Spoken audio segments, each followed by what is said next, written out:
Horse with GiGi presents Little Red Riding Hood. Once upon a time, there was a sweet little girl.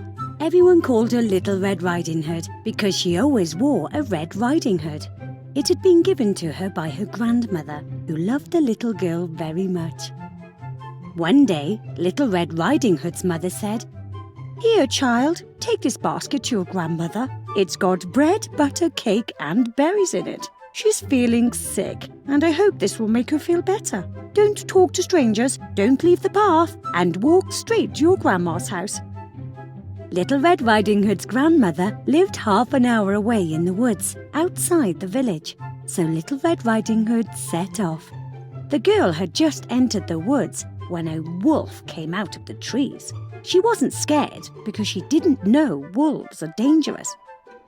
"Good day, Little Red Riding Hood," the wolf greeted her. "Good day, Mr. Wolf," the girl replied. "Where are you going?" he asked. "I'm going to visit my grandmother because she isn't feeling very well," Little Red Riding Hood replied. "What do you have in that basket?" asked the wolf. "I have some bread, butter, cake and berries to take to Grandma," she replied. "Excellent. And where does your grandmother live?" asked the wolf, and Little Red Riding Hood explained exactly where her grandma lived. They walked together for a while. Then the wolf spoke again. "What lovely flowers there are here. Why don't you pick some for your grandma?" The girl looked around and saw all those beautiful flowers. She thought that her grandmother would be delighted to have some fresh flowers, and despite her mother's advice, she left the path. While Little Red Riding Hood went deeper into the woods to pick flowers, the wolf went straight to her grandmother's house.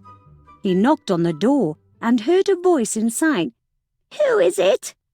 "It's me, Little Red Riding Hood. I've brought you bread, butter, cake and berries," the wolf said, disguising his voice. "How lovely! Give the door a big push and come in. I don't have the strength to come and open it." The wolf entered the house, went to the old woman's bed and ate her whole. Then he put her clothes on and slipped into the bed.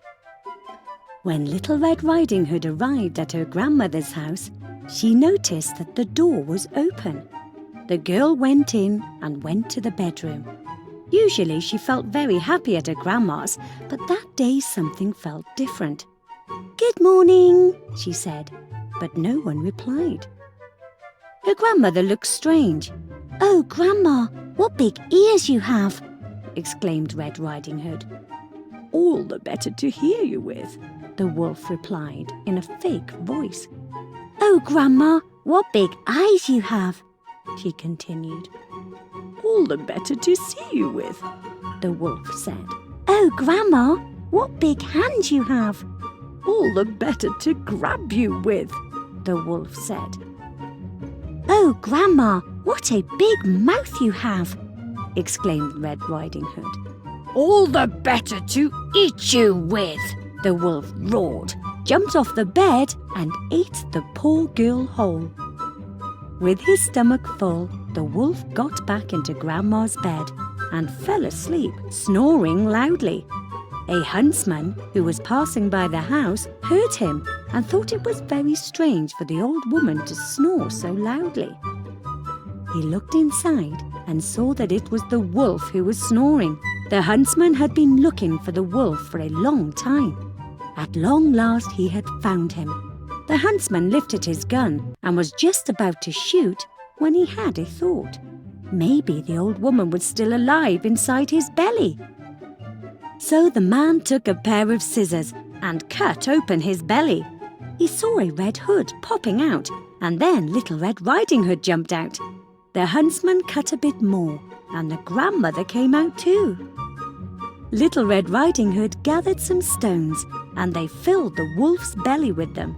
When he woke up, he was scared and tried to run away, but the stones were so heavy that he fell down dead. The three ate some cake, happy in the knowledge that the wolf was not going to be a danger anymore. Little Red Riding Hood decided never to leave the path again and to listen more carefully to what her mother told her.